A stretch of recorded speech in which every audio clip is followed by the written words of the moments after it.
Tidak ada dari Nabi SAW, Nabi mengantar jenazah itu dengan La ilaha illallah, la ilaha illallah. Tidak ada. Kenapa demikian? Karena Rasulullah SAW bersabda, La tutbi'ul janazah bisautin wala binarit. Jangan iringi jenazah itu dengan suara.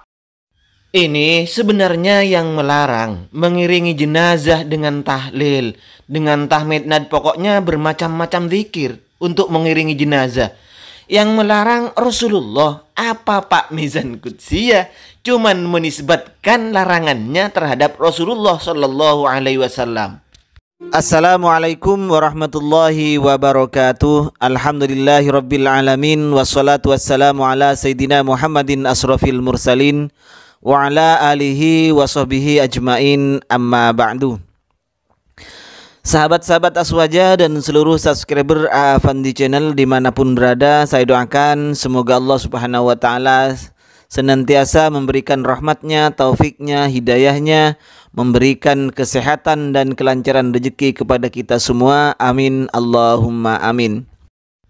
Pak Mizan Qudsiyah, salah seorang pembesar ulama Wahabi di Indonesia, menyatakan dengan tegas bahwa orang dilarang untuk mengantar jenazah diiringi dengan tahlil la ilaha illallah, la ilaha illallah, mengiringi jenazah untuk dibawa ke liang kubur, ke kuburan untuk dikuburkan. Ini katanya dilarang. Yang melarang katanya Rasulullah Shallallahu Alaihi Wasallam dengan berlandaskan hadis, kata beliau bacaannya, la tutbi'ul janazah bisautin wala binarin. Ada beberapa yang akan saya kritik. Pertama, redaksi hadisnya. Yang kedua, status hadisnya. Yang ketiga, status hukum dari hadis tersebut bagaimana? Benarkah Rasulullah Shallallahu Alaihi Wasallam melarangnya? Hadis tersebut terdapat di dalam kitab Sunan Abi Daud. Ini kita buka Aunul Ma'bud Syarah Sunan Abi Daud. Nomor hadisnya 3171. Haddasana Harun bin Abdillah, haddasana Abdus Samad, wa haddasana Ibnu Musanna, haddasana Abu Daud, qala haddasana Harb ila akhirih, an Abi Hurairah anin Nabi sallallahu alaihi wasallam qala la tutba'ul janazatu bisautin wala narin. Pak Mizan Qudsiyah membaca la tutbi'ul janazata, jenazah bisautin wala narin. Oke, redaksinya yang benar ini menurut rawinya, bukan menurut saya. Menurut Abdus Samad dan Imam Abu Daud, qala, keduanya berkata, yakni Abdus Samad dan Abu Daud, Imam Abu Daud, la tutba'u. Kalimat la tutba'u ini bukan dibaca la tutbi'u, Pak, tapi bidhammi awwalihi, dengan dibaca dhammanya awalnya, berarti tut ya, wa fathi thalisihi, dan dibaca fathah huruf yang ketiga, yakni ba-nya ini dibaca fathah.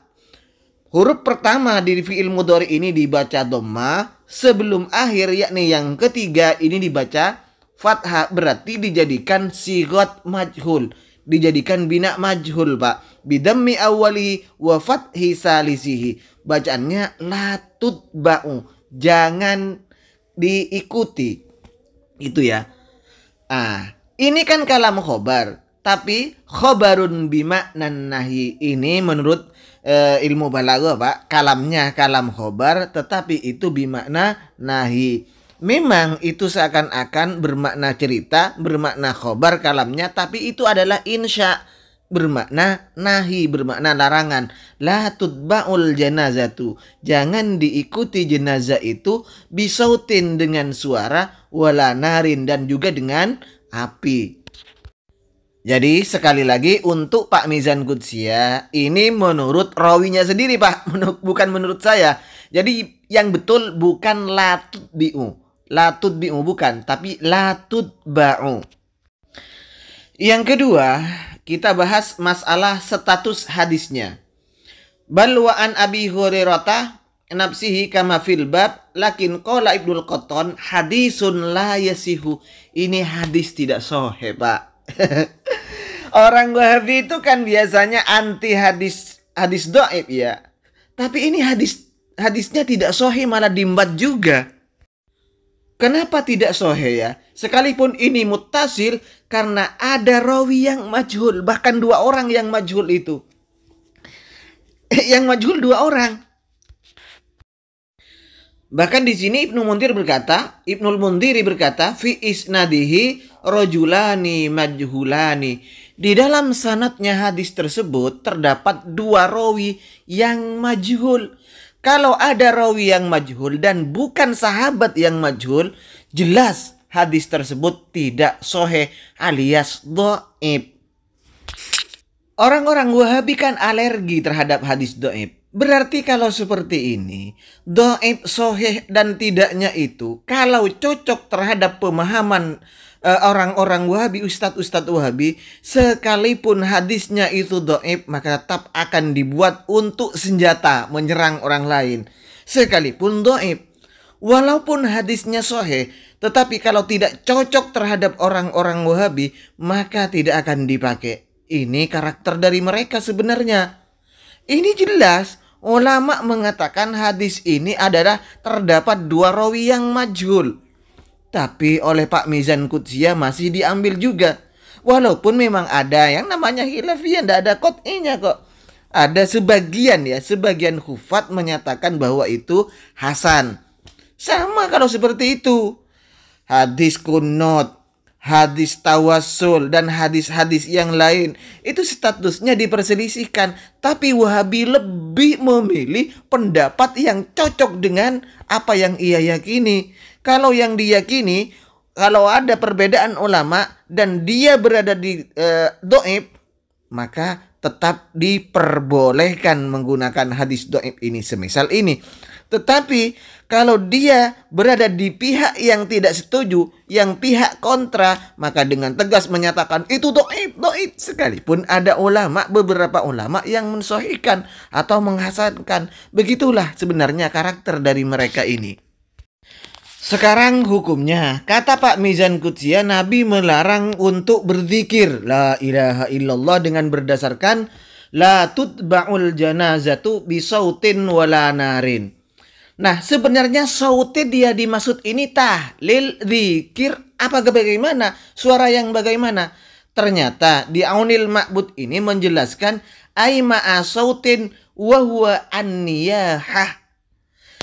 Suara yang dilarang ketika mengiringi jenazah adalah niyahah, meratap. Tapi kalau orang-orang Wahabi menyatakan bahwa la ilaha illallah itu dianggap meratap, ya wallahu a'lam kalau seperti itu. Meratap itu adalah menyebut mayit menjerit-jerit, aduh kamu sudah meninggal padahal kamu kemarin. Seperti itu. Di wanita-wanita yang meratap itu biasanya sambil menarik-narik baju, itu namanya meratap, bukan zikir yang disebut meratap, Bi.